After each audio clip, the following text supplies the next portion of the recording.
Oi oi, and welcome to the Orient Outlook podcast, sponsored by Town and Country Harlow Estate Agents, with myself, Stephen Nussbaum, and as always, I'm joined by my good friend, South Stand chum, the bearded legend, the one and only, the daddy-o.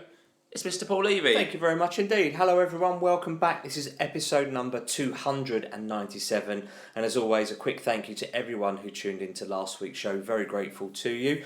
This week, fairly quiet week to be fair, one of the more quieter weeks at the club in the last few months and couple of years. So we're going to take a look back at that, and also a quick roundup of what happened in yesterday's game as we recorded on Sunday. In the Northampton game. So without further ado, let's just crack on, and as always we start with a word from our podcast sponsor. Yeah, so our podcast sponsor are Town and Country Harlow Estate Agents, who cover London, Essex and Hertfordshire, and are run by Orient season ticket holders and fellow fans, and have already helped dozens of people move home with the help of the podcast. And the best bit is they offer all O's fans and staff a hefty discount from their already competitive fees. So if you're thinking of selling your property or just curious, save yourself a few £100 by keeping it in the Orient family, and you can give them a call on 01279 883444 or 07528 471 497, or if you're on social media, you can contact the team on Twitter.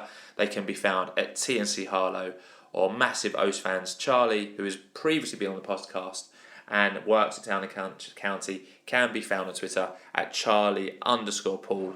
And remember, Town and Country, I'm having a nightmare tonight. They don't just sell houses, they change lives. Absolute nightmare. Apologies. You okay? I think so. Fine. So moving on then to the Supporters Club with an update. They're off to Carlisle next Saturday, the 22nd of October. Coaches are going to be leaving at 7:30 in the morning for a sharp 3 o'clock. They're going to be leaving sharp at 7:30, so do not be late if you're booked on there for a 3 o'clock kickoff, because that is one hell of a long journey. £43 for adults is the fare for that one. Concessions are £40. Under 16s are £22. And remember, those prices don't include your matchday ticket. You need to buy that separately.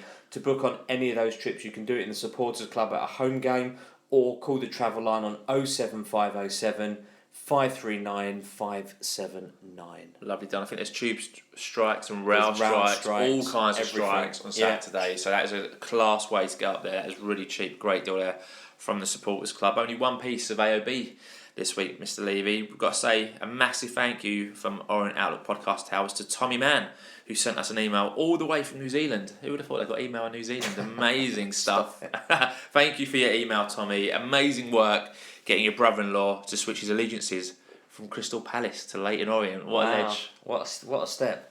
Good to hear from you, Tommy, and hope you're well as well. And sorry we haven't responded back yet, but we will do. Always good to hear from people wherever you are listening in the world. So let's move on then briefly to the week that was. Happy Monday, the 10th of October. A quiet day at the club with nothing to report. Yeah, so to Tuesday, the 11th of October, Buckingham Palace announced that King Charles's coronation will take place on Saturday, the 6th of May, 2023. So you might be listening and going, why on earth are these two chumps talking about King Charles's coronation? Well, it's the last game of the season. The O's are supposed to be going away to Bradford, hopefully in a massive promotion party, maybe even a trophy lifting party. No, that'll be done at home in the last game of the season. Well, it depends when you win it. It'll be completely Orient to go to Bradford last game of the season. So, however, that date is still on for the fixture. Wouldn't surprise me if that one gets moved. Yeah. Who knows? But just let you know, there is a clash. Imagine winning a title away at Bradford City. What a place to do it. Yeah. Incredible. I suspect that'll get moved to the Sunday. Yeah, I think you're probably right. Because a lot of games get moved to the Sunday of the final game of the season. So we shall see, and I'm sure for those of you that are on social media, you'll know about that as soon as we do as well. So also on Tuesday in the evening, an Orient 11 were in action away at Brentwood Town. The team lined up, and there's some names in here that you probably won't be so familiar with, so we're really pleased to be mentioning some of the other members of the youth team squad as well. Lenny Holden, Adam Thompson, Charlie Pegram, Zach Obiero, Shad Ogie, Harrison Sodji, Stephen Duke McKenna, Dan Nkrumah, Ruel Sotiriou, Jaden Wareham and Georgiou made the first outfield 11. Freddie Woodman, Ibrahim Davis and Clement Ash Karoma, Manny Nachi and Sahid Nallo made up the substitutes bench. You've done very well with some of those names. Lovely done. Good to see some names there who haven't played a lot of football at all. Stephen Duke McKenna, when we last saw him, got carried off for getting the Papa Johns against Sutton. So good to see him back. Dan and Krumer picked up a bad injury, didn't he, in pre-season? So great to see him playing. So that's a fairly strong team there. Good run out. Yeah, on a proper pitch as well, rather than an AstroTurf. So that's good. Well, the game ended 2-0. With thanks to goals from Ruel Satori and Harrison Soji. Not that the result is particularly important, it's more about getting minutes in these players. A surprise late substitution, as many might have seen on Twitter, as the gaffer Richie Wellens went for a run out late in the second half. So fair play, still got it. Amazing, great video. Great video. Well done to Gatsby for capturing that. Brilliant to see. So good win there for the O's. Wednesday, 12th of October, nothing much happening at the club, but it was World Mental Health Day, very important to everyone. And Orient have done some great work with mental health charities, with Martin Ling as well. So, and it's okay to not be okay, but just ask or speak to somebody and ask for a bit of help. You never know what goes on behind the eyes, so if you are struggling for whatever reason, do get in touch with someone and speak about it. It will help change your life. So let's move on then to Thursday the 13th of October and Friday the 14th. Quite a couple of days really, nothing to report, so let's crack on to the main event of the week. Yeah, so Saturday the 15th of October, the youth team were in action in the morning, had a fantastic result away at Fulham. Ran out 3-2 winners thanks to goals from Smith Kawazi, Nalo and Clements. I mean, that is well done, young O's. I mean, they were 3-1 up, and Fulham pulled a late goal back, but amazing result. They're going to Premier League club. Cat 1 probably, academy. Turning them over. Amazing. Love that. Amazing. Really good to see. Well done, the young O's. Absolutely. So, the main event of the day was Northampton Town at home, and as always on a Thursday night, before the game, we run a Twitter poll to see how you think we're going to get on in this one. We had 231 votes this week, and 21% thought we were going to lose it, 27% thought it would be a draw, but an overwhelming 52% thought that we were going to win. There's no shirking some people, is there?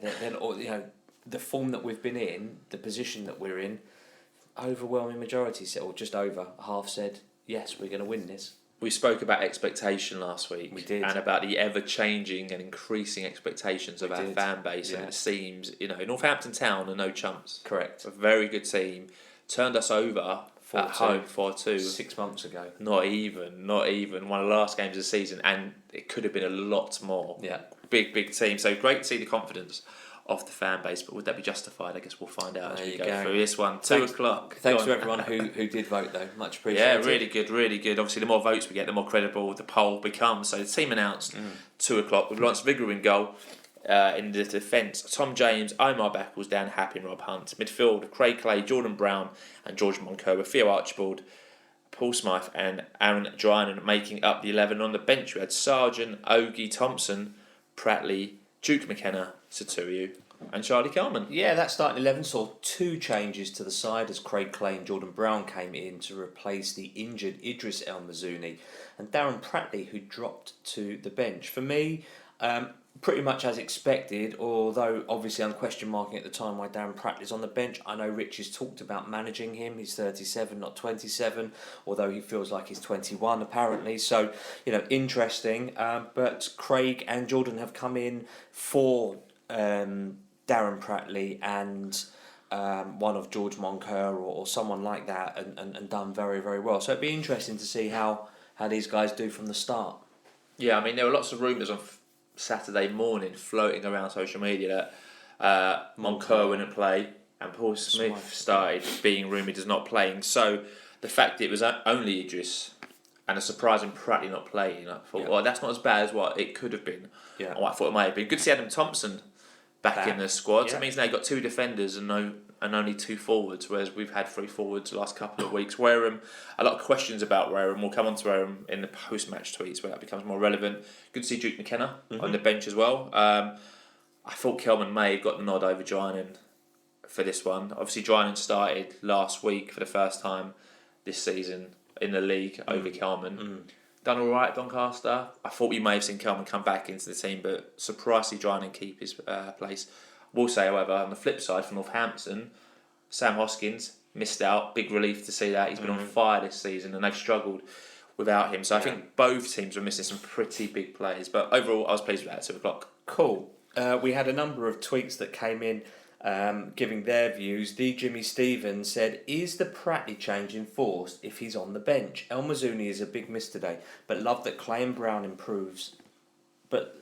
But love Clay and Brown improves every time I see him." It's an interesting point. Great point. The Jimmy Stevens, welcome to the podcast. Not a Twitter handle I recognise. I've seen a lot of new Twitter handles this season so far. And this week in particular. Great stuff. Yeah. Keep them coming. R. Coral, 1972 said, "Well, we saw last week when changes were made to the midfield how it didn't look good in the middle of the park. So, not entirely hopeful about today." Yeah, L_Walsh_ said, "Still a strong lineup.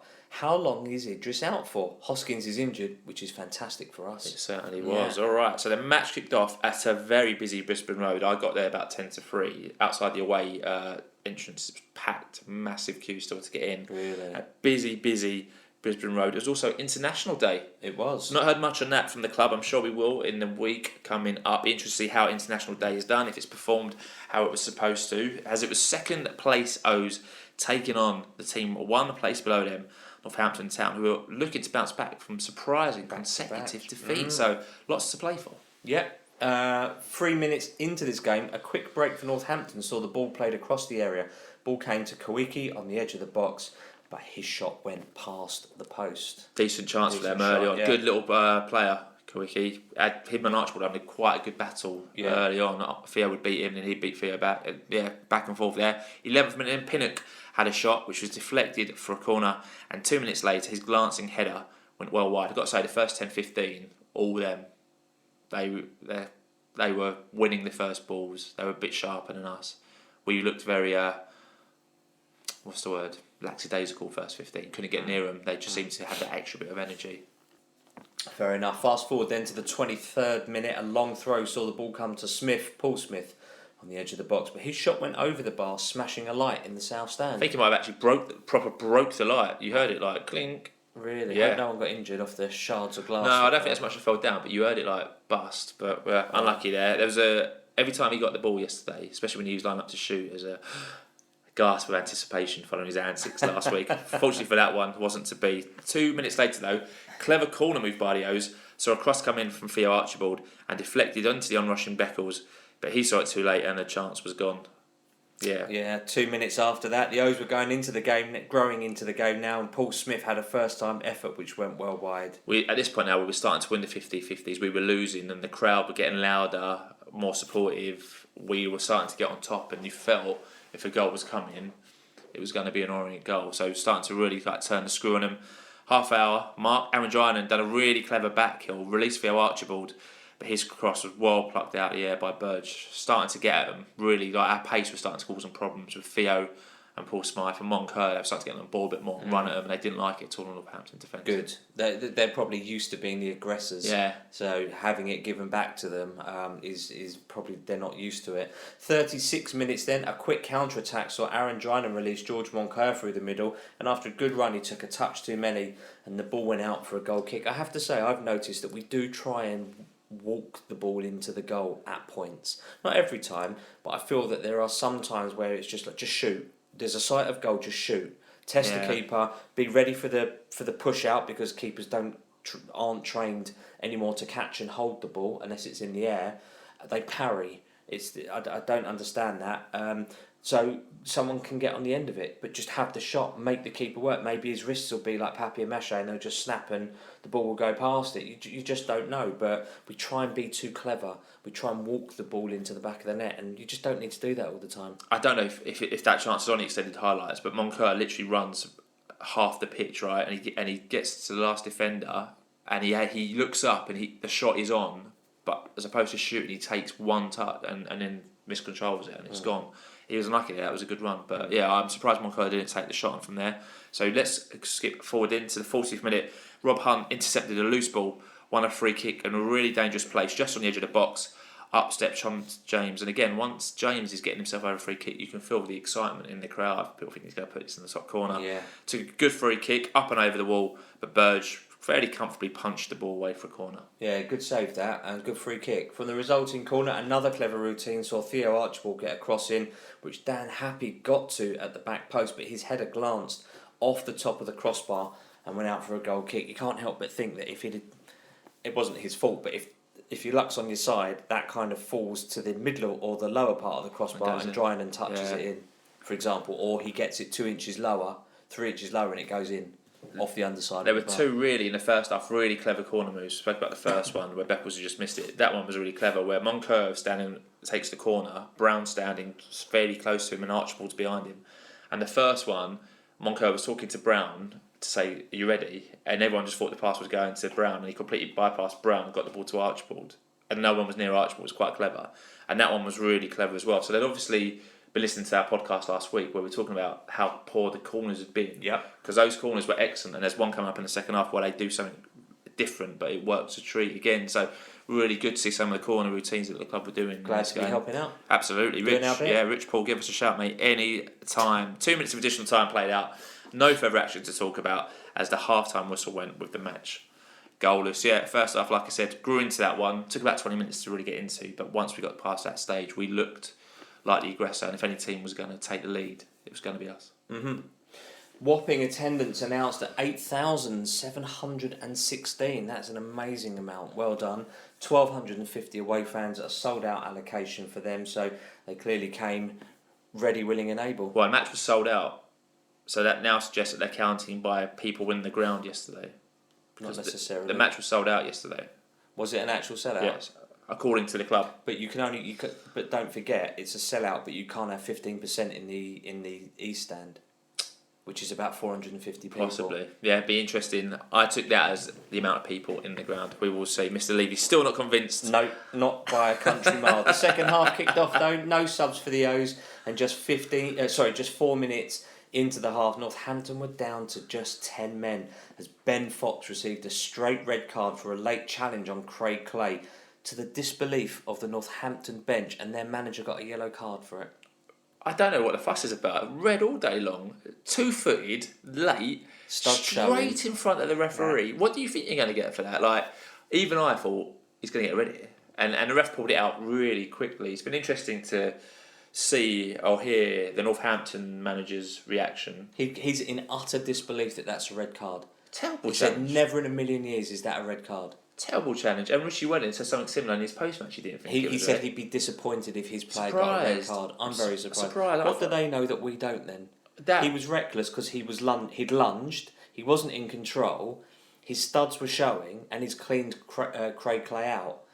The fact that Craig Clay isn't rolling around feigning injury... But Craig Clay was down, though. ...is to Craig's credit. Yeah, he went down because he's been clattered, but the fact that he's then got up is credit to Craig.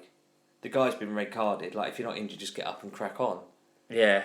I don't get it. No, a clear red for me. You tweeted Specsavers earlier. So there was a video of the challenge with a Northampton fan saying, "Can someone explain to me how this was a red?"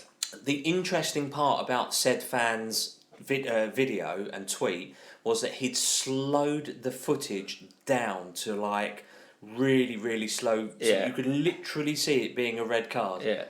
And he's like, "How's that a red card?" And I tweeted back saying, "You take Specsavers. Specsavers, can you help this fan out here?" And they just literally came back and said no. Amazing. If Specsavers can't help you, fella, then I don't know what to say. Amazing. So the O's basically had 40 minutes to play against 10 men. So let's go forward to the 55th minute. Another clever corner routine came to Tom James, this time on the edge of the box. He had a long-range shot. Burge done well. Parried the save down low. Again, really clever corner move. Again, between Moncur, Brown and Archibald. They thought it was going to go to Archibald this time, and they just played it past him straight into Tom James. Decent effort. Loving the corners. Please more of that. Great to see. Yeah, we haven't seen the creativity like that. Certainly not last season, but who was it that came in? Danny, what's his face?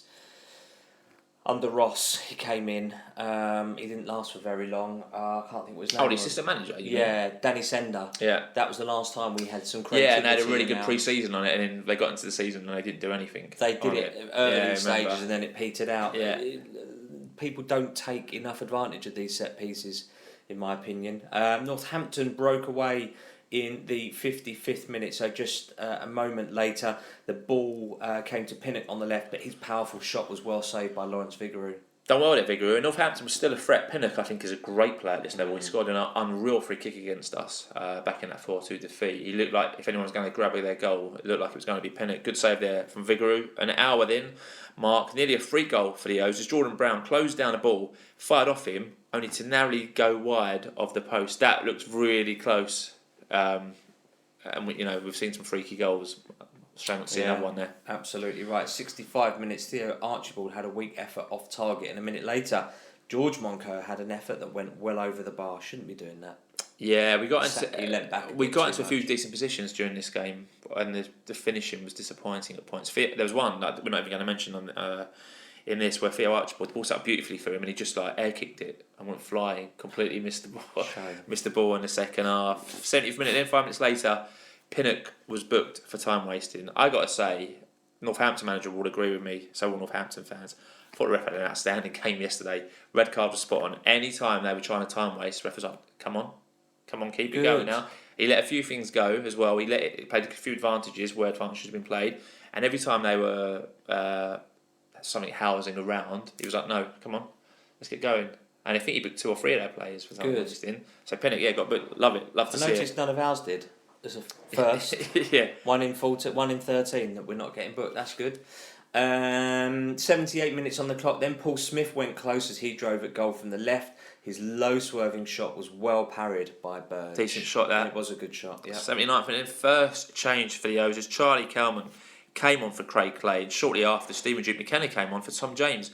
But at this point, Tom James was pretty much being pushed up into midfield to try and find the way. So it wasn't like he was coming on for right back. He was coming on to get into that midfield position. But Duke McKenna is that utility guy that can play at right back, right mid, centre mid, a bit all over. Right wing. Yeah, he's that utility guy.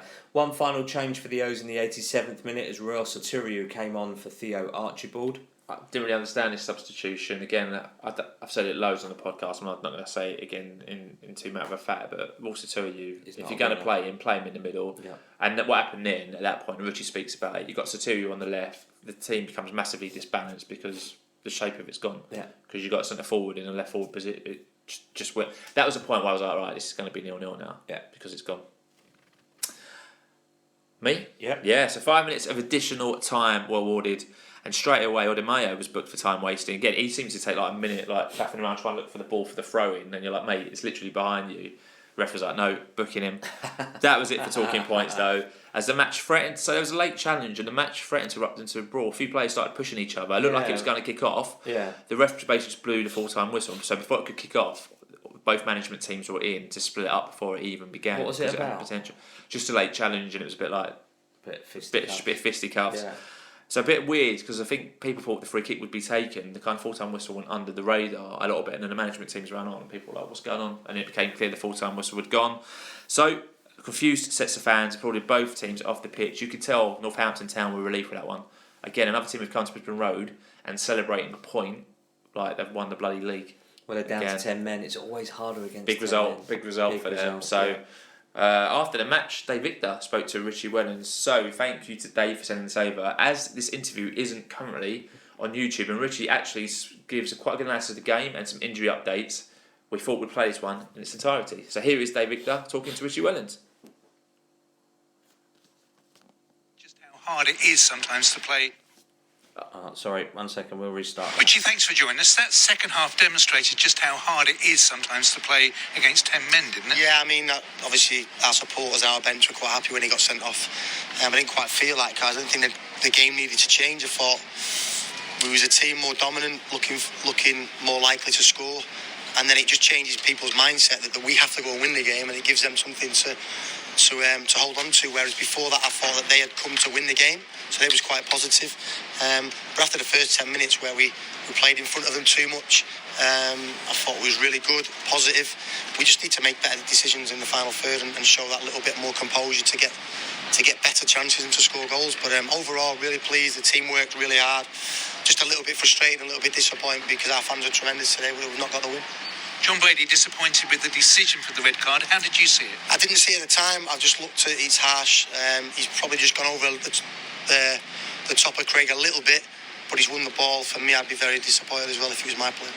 Seemed to be a match play between two very good teams. No, they missed out on, I think it was a goal last year. So we played them with two home games to go last year. They beat us 4-2. We were very, very good in the game, but got beat 4-2 and looked a little bit powder puff at times. Today we never looked like that. The first 10 minutes was our fault. We played in front of them too much because we thought we would play two strikers, but everybody's changing now when they play us. So they decided to go with one striker and a 10. And Fox blocked that little area that we wanted to play through. He blocked it well first 10 minutes, but then once we decided to miss that press out, it was the whole of the last half an hour of the first half was played in their half, and then we come out second half, we started in the same vein, and we're the only team that's looking likely to score and win the game, but obviously then it changes. And it's not easy. We do need to get better. Because we need to just move the ball quicker, have pitches before the ball has come to us, and then when we get in the areas where we want to get our exciting players in, we just need to see the right pass and get the weight of the pass and the angle of the pass right. Having so much possession in recent games, not getting the goals. Yeah, and again, that's up to us to. If teams are prepared to drop off, then that's up to us to open up the chances. It's really difficult when you 10 minutes ago, you're thinking, try and keep as many attacking players as possible, but then within that frame, they have to be disciplined, and at times we're a little bit, running into each other, not enough structures when we had the previous 15-20 minutes before Ruel went on, before Kelman went on. You try and get Kelman on because he's got a goal in. Ruel's been training really well. We've probably got too many strikers that are training really well, and it's influencing my decision at the moment. But from now on, what we're going to do is we're going to stick to the same structure, but just change the personnel and not change the shape of the team. Because I thought the last 5 or 6 minutes just drifted away from us. You made 2 changes to the starting 11. Were they both forced on you? Yeah, Eddie's obviously done his hamstring, and Darren Prattley's been ill, so also Jayden Wareham was ill. He's been ill all week, so hence he didn't make the squad.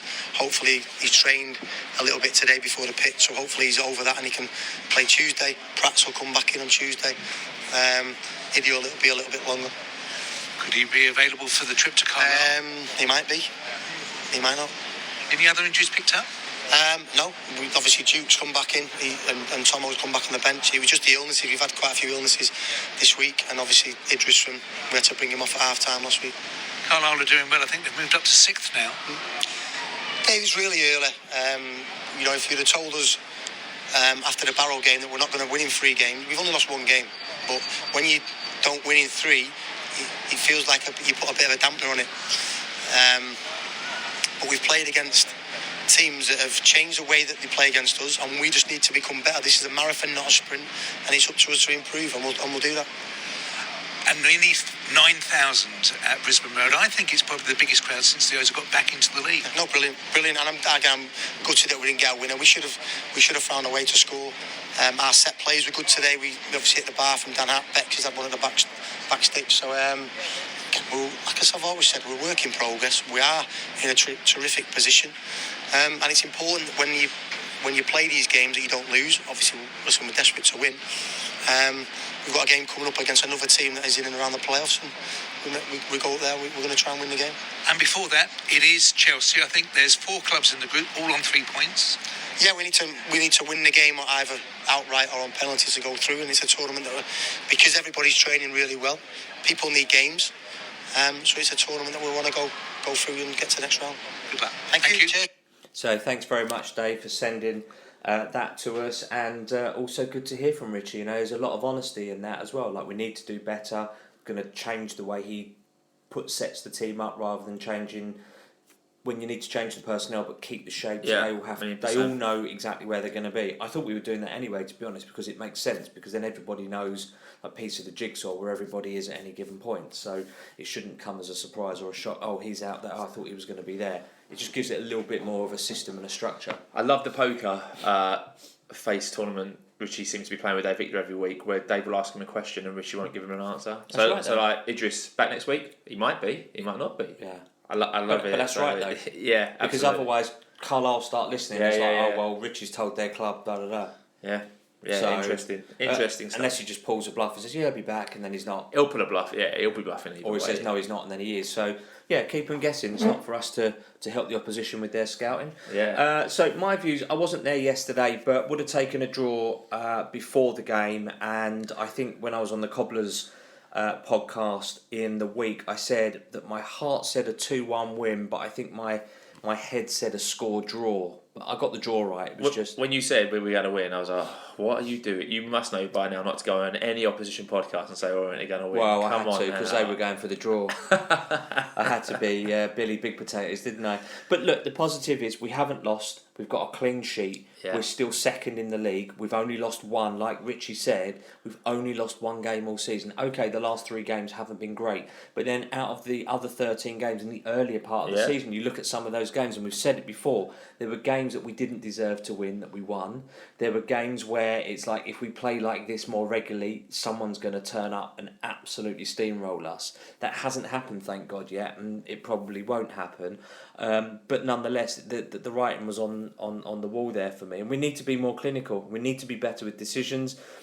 We had lots of the ball. We didn't really create enough clear-cut chances. Some great crosses at times from Theo Archibald, but no one on the end of it. You can't expect to be peppering their goal from 25, 30 yards out. I know I've said earlier that we can't keep walking the ball in, but when you've got an out-and-out striker like Drinan there lurking and Ruel Satoriu coming on later, you need to play to the player's strengths and just them reducing us to pot shots from however far out. But then credit to Southampton, they made us do that. Northampton, sorry. Credit to Northampton. They're a tough side. And I think it's fair to say when most teams go down to 10 men, it's harder to beat them when they've got 11 on the ball. So it's not all about what we didn't do, it's about what Northampton did well. And they're clearly a high calibre, high quality, good side. They were in this situation last year. They're no mugs. And they set up to stop us turning them over. And they did that very, very well. From what I did see of the game, barely tested their keeper, and Lawrence Figure didn't really have that much to do either. Look, it's frustrating, but it's really not the end of the world. So it's on to the next one, really. And it's only game 13 of 46. It sure is. We've missed out the league table. So if anyone listens, we have now played, still second, played 13, won 9, drawn 3, lost 1, goal difference of plus 13, 30 points. Stevenage drew away to Gillingham. They should have won. They had a glorious chance to nick the game, so didn't take it. So league table second. Those are Paul's views. My view, decent game, tough opposition. Again, for me, it's all about the expectation. I would have taken a point last week against Donny, and I would have taken a point against Northampton Town. I think as long as we beat the teams who we should be beating and don't lose to the teams who are around us, I think we'll be alright. I mean, they came to us in April last year and they, like we already said, turned us over massively. That wasn't a close game. Today we were easily on par with them, if not better. I mean, Paul Smith, always dangerous. I got to say, Jordan Brown had a great game all over the pitch. I think he's definitely making a claim for Dan Pratley's shirt on a full-time basis this season. He won't oust Idris when Idris is fit, and he won't oust Moncur, but I think that Pratley shirt is now proper up for grabs based on yesterday. Brown was all over the pitch, everywhere, and done some great combination work with Archibald and Moncur on those corners that Dan Pratley hasn't done from what I've seen. Theo Archibald, you've mentioned his crossing ability. He put in some beauties, and if there's a better crosser in League 2 than Theo Archibald, and I haven't seen him yet. Amazing crosses there. I thought Dan Happy had a really good game actually, as opposed to Omar Beckles, who I thought had a really poor game. When Happy has the ball in possession, he's capable of playing a pass to the man on the wings and getting it to that man. Beckles played some very risky passes and some very slow passes, whereas Happy doesn't do that. Happy gets the ball out quicker and more accurately. Yes. A few times with Beckles yesterday we were like, mate, can you be a bit quicker here? And there's a few corners where he literally had his hands all over the attacker, and you're like, mate, just get your hands off him because you might concede a penalty. So I've got to say, Happy was great. Beckles not so good. But all throughout the pitch, the final ball or the final shot just let us down. We were almost there at points, but not quite there. But I thought Richie got his tactics right, but his subs were wrong at points, like I mentioned with Ruel. When he done that, the shape of the team went, and it was always going to be 0-0 after that. But I've got to say, I'm surprised at the amount of criticism Richie's got post-match. We're going to read out a lot of tweets, and there's a lot of criticism for Richie. I mean, as we sit here, we're second in the league, played 13, lost 1, and no one's not open to criticism. But I was surprised at the volume of the criticism and how deep some of it was going for Richie. Whereas, like, take a step back and think about what you're criticising and who you're criticising and how far we've come in this short space of time. So I'm surprised by that. We're going to mention an awful lot of criticisms. I think when we he's come to earned the right to have a bit of a buffer. Yeah, and he's always honest. If he was sitting here going, well, I've made the right decisions, I'm not sure what happened there, my players let me down there, but he's obviously gone, look, you know, he knows where he's gone wrong. Yeah. He's always honest enough. And as long as he takes that as a learning curve, then that's a good point. I say Raw on the left, not really for me. A lot of tweets coming in about Harry Smith, which is an interesting point now, because I don't think Harry Smith was the greatest player, but I think he was a player who offers you something different to what Drinan and Kelman offer you. If you're going to put balls in the box, which we've done at points yesterday, I know who I'd rather have in the box out of Kelman, Drinan and Harry Smith. You say he's not a great player, but he's still got double-digit goals for us last season. Exactly. And that was only pretty much half a season's worth anyway. Exactly. I mean, he wasn't without his injuries and his illnesses himself. Exactly. It's an interesting points about Harry Smith. There are a lot of tweets about Harry Smith. Don't get the hate for him either. I don't understand. He's 6'5", but he's not a good jumper. I never find the tall boys. He scored a few decent headers last season. Okay, but that doesn't make him a great jumper. No, but it makes him a more adequate jumper than someone who's much smaller than him, who doesn't score with a head as often. Interesting points about Smith that we'll obviously come on to. But all in all, for me, another point, it was important not to lose that one. Correct. I felt, and we didn't. But we have to build on the great start that we've had. And I think I've learned now from having Kent Teague on this podcast numerous times, and whether we've won when he's been on or he's lost, he always goes, right, that's a singular game. I always look at it block by block. I think he looks at it in blocks of 6, if I remember rightly, where he'll go, right, this was the last 6. So I look at it in terms of how we've done by 6. So I'm still very happy with where we are. Yeah, can we do better? Yeah, we always can. Yeah. But I'm still not going to overly criticise Richie for subs or tactics where we should have maybe gone for the jugular. Maybe against weak opposition he would have done. However, you're playing one of the best teams in the division and you don't want to overcommit in case they catch you out, I guess. Yeah, that's exactly right. So, those were our views, your views, and we had so much feedback after this match. So, thanks to everyone who took the time to send their views into our social media accounts, which are still available for sponsorship. If anyone's interested, get in touch with us. And again, we will try and read out as many as we can, and we're probably reading out more than we normally do, but just because there's so many varied points, interesting points as well, but just because we're reading them, it doesn't mean that we agree with them. And Andy, thanks for sending your tweet in. Orient Meat Pie kicks off this week. He says, hard working but totally aimless going forward with a real lack of quality, sloppy against 10 men. Not good enough, really. Yeah, Shrimpy_boy said, incredibly frustrating result given the circumstances, but the result we deserve after failing to test their keeper much. Very sloppy in possession all throughout the game with wayward passes and poor touches. Need to do better. Orient it is, agree, said it was poor. Archie on the right doesn't work, yet is subbed and Smith goes wide right. Moncur was anonymous. I'm really quite angry about today. Yeah, very harsh criticism there. Ross McCaff said, poor performance for my money. Officially in a slump. Subs were baffling and no changes until the 78th minute. And the side-to-side passing was infuriating. Where was the urgency? And I wouldn't be adverse. This had a big reaction, this one. I wouldn't be adverse to seeing Vigouroux have a spell on the bench. He's making me very nervous. Now, you had me at side-to-side and backwards passing. You lost me at Lawrence Vigouroux. And Ross, you're going to have to explain that one, mate, because I couldn't disagree with you more. Every keeper has a mistake in them at times. Lawrence has given away 3 penalties this season. He's redeemed himself on 2 of those 3 occasions. His kicking is good. His distribution is good. His point blank saves are good. He's arguably one of, if not the best keeper in the division. Certainly in the top 3. So yeah, don't agree, and I'm pretty sure many fans don't agree.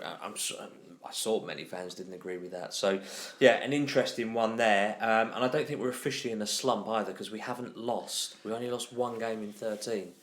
So I don't agree on that. But an interesting perspective, and you're fully entitled to your opinion. Joe Jessner, 16, said, genuinely, what is the point of Moncur being in the team? The game was made for him and he just strode around next to the striker doing nothing at all. Yeah, Dan Alton, 2590, said, poor result with all things considered. Wellens had a stinker. Couldn't have gone about playing against 10 men any worse than we did. They played within the width of the penalty area after the red card and we spent the entire half cutting inside from both wings. That's daft. And what's worse, after the red card, with all that possession, Rigby was easily the busier of the keepers. Northampton played well and deserved their point, but that isn't good enough from us against 10 men for a whole half. Must do better. We move on. Yeah, Evie Stark said, why isn't Wellens giving Wareham a go? He seems to have his favourites and Jayden isn't one of them. He's already proved he can get goals at a time when our attacking line aren't up to finding the back of the net. I'd start next week. Interesting point. Well, at this point, Richie's interview hadn't gone out, so there's a lot of questions about where Richie said he has been ill. Probably we'll see him against Chelsea by the sounds of Richie's interview. So we'll see. Interesting for next week, though, if Wareham is fit, does he go and take one of the two defenders out now? Because he's not had Thompson available. So he's only had Shad as a defender. Yes, they had Shad and Adam Thompson, and only had two forward.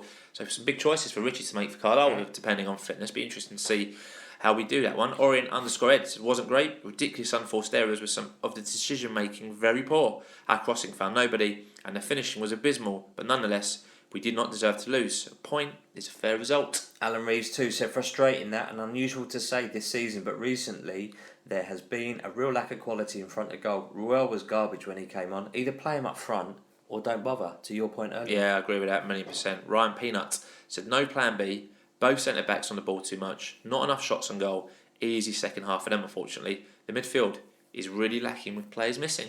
MS Orient said, tempting to get Harry Smith back if you're going to play hoofball. Enough balls in the box too, with zero end product. To be honest, not good enough today, especially the players that stepped in. LDP King said, another wasted game with hardly any chances created and an easy day for Northampton keeper, but with no goal scorer. Very worrying. Plenty for Wellens to work out, but respect the points. Stroud Greeno said, frustrating afternoon, poor subs from Wellens, and obviously this is the second week where people are saying the substitutions are not right. Too many times we tried to take an extra touch instead of releasing it more quickly or getting a shot away. Moncur particularly wasteful. Northampton deserves some credit though, as they did play well with 10 men and will be up there. Yeah, I think people got to realise Northampton are a good team. It's not one of the weaker teams in the division where you would have gone from. They got some good quality there, and I think the fact that they got some good players may put Richie off going for the jugular a bit more. Because if you go for broke and you end up losing, instead of walking away with a point, you get nothing. Yeah, Casey Adams, LOFC. So today was Harry Smith's game. Most of their players were over 5'10", 6 foot. So why we sent them out on loan, I don't know. We have had it easy so far. Surely need to keep a physical striker for when we come up against a physical side. Steve Forecast said, my worry is that we don't seem to be able to score simple goals. We've had goals of the season, but few tap-ins, and it is those that win the titles. Good point. Never thought of it like that. Yeah, Dex Duda said another 2 points dropped. 2 points out of our last 9 available, and we are lacking goals in the side. Hope we don't turn into draw merchants like under Kenny Jackett. Not the end of the world, but 3 points is very much needed at Carlisle to end this in the games. Satoriu was poor. Give Wareham a chance. I feel quite sorry for Satoriu because, like I said, he's getting a bit caned, as he should do, because he was not great when he came on. But he's however, centre forward, goal poacher, instinct striker. He's not going to. I don't know what you expected from the left. He's not going to get you an assist by whipping in a cross. He's not an Archibald. It's not a like-for-like substitution. Freddie, LOFC, said, it may sound silly, but I actually think that red card for them was actually a disadvantage to us. I'm inclined to agree.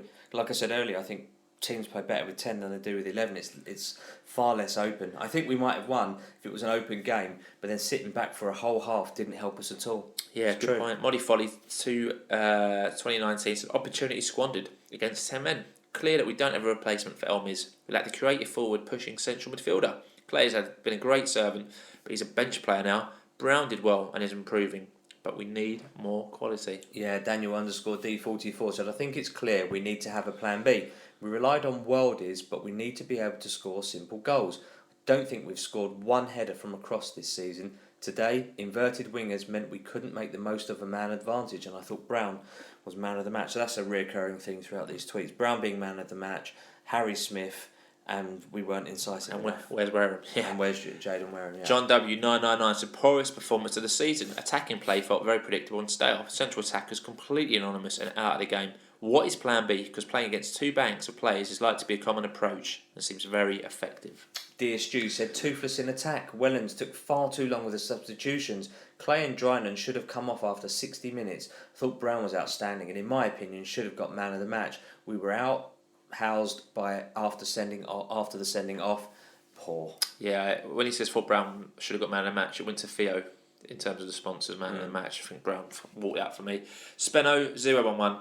So 2 top teams. It was a really enjoyable watch. We just needed that one mistake to get the 3 points, but it never happened. Must remember what the score was last season, and we are the real deal. Doyle_Hooper, that's a new one for me. Welcome to the Orient Outlook podcast. Said it was frustrating. We can't seem to get our best players into the game consistently, and we lack ideas in the final third. Don't think we have the right striker for the system. Droynan was anonymous. Love Moncur when he gets on the ball, but he doesn't look fit. Seems to drift in and out of games. Really missed El Mazouni, who's been class this season. Beckles and Happy are a quality pairing. We're in a good place after 13 games. We just need things to click up top. Yeah, a few criticisms of George Moncur as well. I think Moncur might not have been fully fit for this one. Obviously, he came off, didn't he, against Donny? And Richie said he had a few little niggles. Maybe he was playing at 60-70%, but maybe forced to play with missing. Yeah. And again, the quality of the team we were up against. Yeah, Steve Chapman 4. So most importantly, we didn't lose. Always difficult trying to break down 2 banks of 4 who are only intent on defending. Will prove to be a decent point, I think. Bog Stollock said the sending off affected us as they then parked the bus. We tend to overplay sometimes and our forwards never gamble.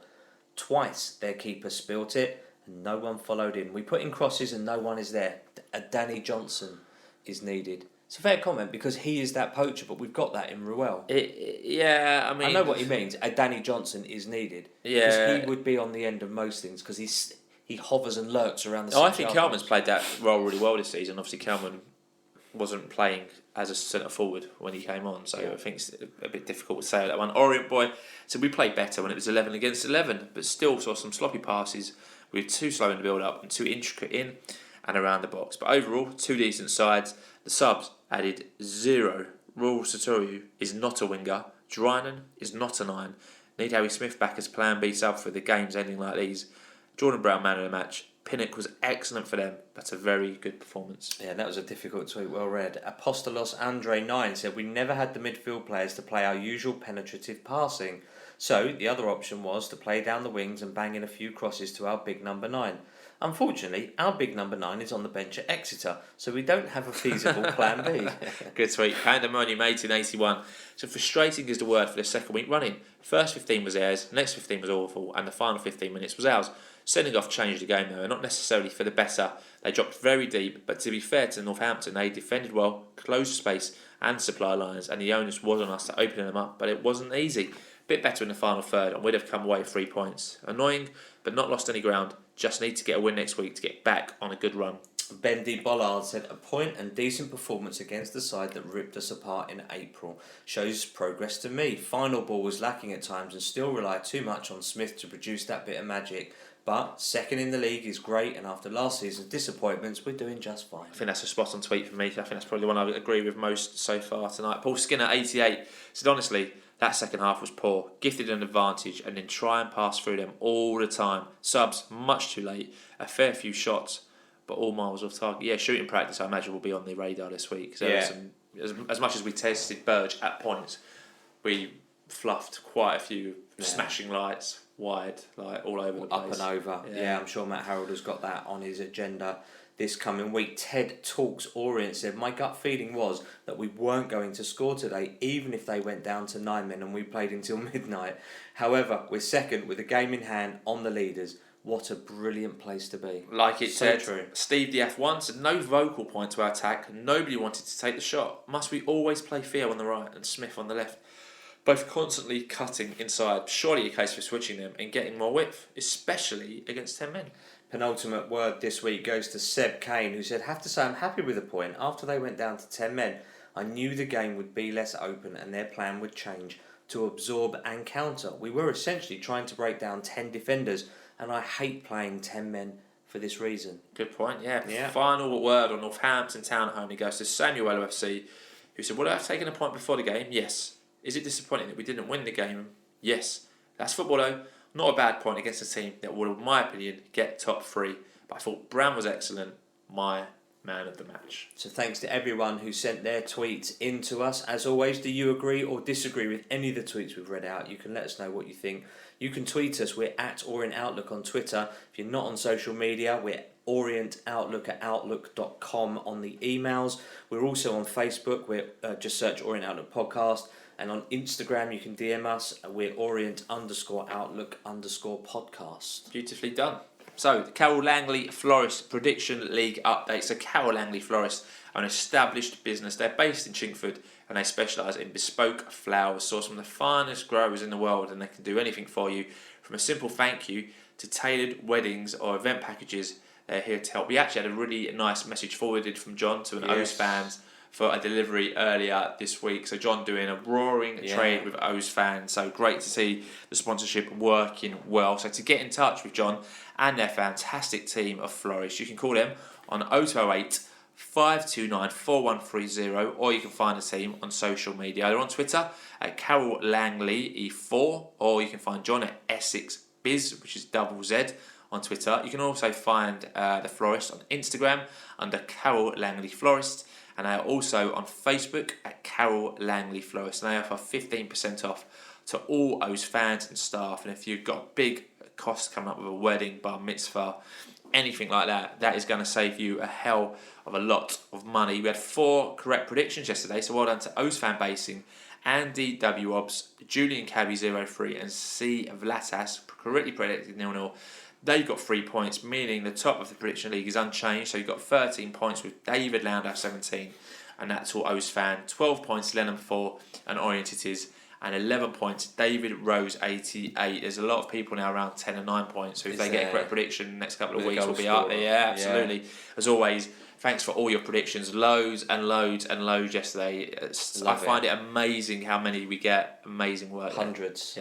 So let's move on to today as we round up this week's podcast. Sunday, the 16th of October, we caught, very well done by you, by the way, that the ladies were in action. Their manager at FA coach Dan tweeted, he said simply, a game of two halves today for the LOFC women versus an organised Impact ladies. They were the opponents, comfortable first 15 in the first half, fell behind late in the first and then rallied to win the game 3-1. Great attitude to turn the game around. So from us, well done to the ladies, and I'm hoping that that is just a one-off in terms of the coverage that they get, because I know the club have made quite a point about bringing the ladies in-house and the coverage, so hopefully we can get some more reliable information about the games, who scored, what's going on, and a little bit more of an update from the ladies' Twitter feed. Absolutely. So at 52 minutes, 16 seconds, let's wrap up this bad boy fantasy football update. So Chris Wagstaff, top of the Orient Outlook Podcast Fantasy Football League, is ahead of Eric Barker, who's in second place. The tables are still updating as we record this, so it could be anyone's in a couple of hours. I'm currently in 239th place out of 355 players, but my keeper got me an assist today, so I'm going to be rolling in the points. However, like we said, table is still up to date. It will change shortly. So time for the positives and negatives of the week. Mr. Levy, you can do the positives this week. Okay, so the positives, that we're still second in the table. And with the game in hand as well. You literally just took that off my tongue. Absolutely, we have. We've kept a clean sheet. That's not easy against the Northampton side. Despite the fact that their star striker wasn't playing, there's still no mugs. We've kept the joint most amount of clean sheets. We've kept 8 this season in 13 games. 8 in 13, so only 5 teams have scored goals. That's joint with, I can't remember who it is, someone else anyway, but we would have taken that start of the season. Amazing work. Million percent. And yesterday, for the first game in 13, I think, no yellow cards. Yeah, lovely stuff. Yeah, negatives of the week. We've only got 2 this week. First of all, obviously we didn't win the game, hence 2 points dropped, which is a critical way of looking at it. Secondly, is Idris El Mazouni's injury. We're still none the wiser. We know it's his hamstring. Richie put on his best poker face. We'll see if he lines up against Carlisle next Saturday. Yeah. Fingers crossed that he does, but we'll see. Absolutely. So the Carroll Langley Florist Hero of the Week. We decided to take this one to Twitter, and we nominated 4 players this week. We put this vote to you. We had a sneaky feeling as to who would steamroll this one. So we put up Theo Archibald, Jordan Brown, Dan Happy, and Paul Smith from yesterday's game. After 211 votes in just 8 hours, the winner, with an overwhelming 71% of the vote, is it's Jordan Brown. So well done to Jordan Brown. Honestly, he was so good yesterday. Yeah. Really good. Well done to the young You can see Jordan. from the extended highlights on the app as well, how he was involved in so Here, much. there, everywhere. Yeah. Really good. So this week's fixtures in 2 games for the O's. First up, we host Chelsea under 21s in the last game of the Papa John's Trophy group stages. That's on Tuesday, the 18th of October. Basically, win and you progress, lose and you're out. You can't draw a game in the Papa John's. It goes to penalties. So It does. basically, I think both teams will go for it. We'll see how we get on. Win, and like we said, we'll go through. If not, then we won't. Then on Saturday, 22nd of October, the O's make a huge long journey to Carlisle United. Carlisle having a pretty decent season. Yeah. They are 6th in League Two. They beat Doncaster 3-0 at home yesterday. Out of the last 6, they've won 4, drawn 2, and lost 0. This will be a much tougher game, I think, than what we all would have expected. I mean, considering last year when they came to us in March, it's a relegation battle. Both teams looked like they were going to struggle. But both teams having great seasons. If you go in, have a very safe journey. That's a very long one to do. That is a schlap.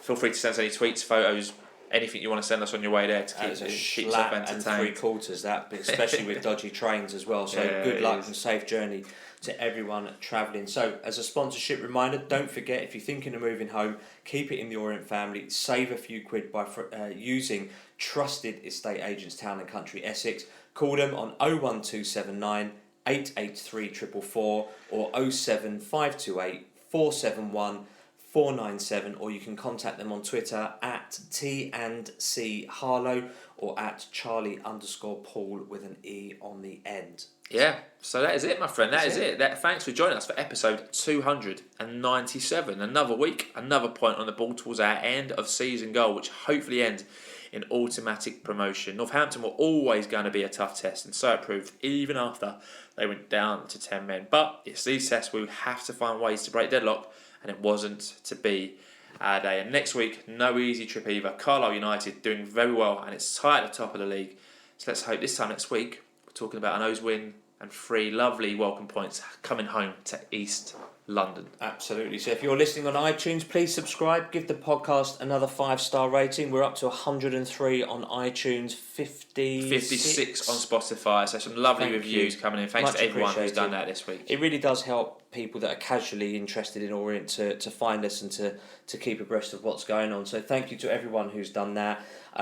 You can leave us a review on whatever platform you get your podcast from. And if you're listening on SoundCloud, Spotify, TuneIn and Stitcher, add us to your favourites, and that way you'll have all the podcasts available as soon as we upload them. We're also on smart speakers and the Fan Hub app, so listening to us could not be easier. If you've got an older relative, a loved one, or an Orient chum who you think will like the podcast, grab their phone, download it for them, and pass the pod. Yeah, we'll be back with episode 298, getting closer to that 300 number. 298 next week, with all the information and views that you could ever need. So we look forward to hearing from you, and as always, keep calm, stay safe, have a great week, and listen to the Orient Outlook podcast. Up the O's.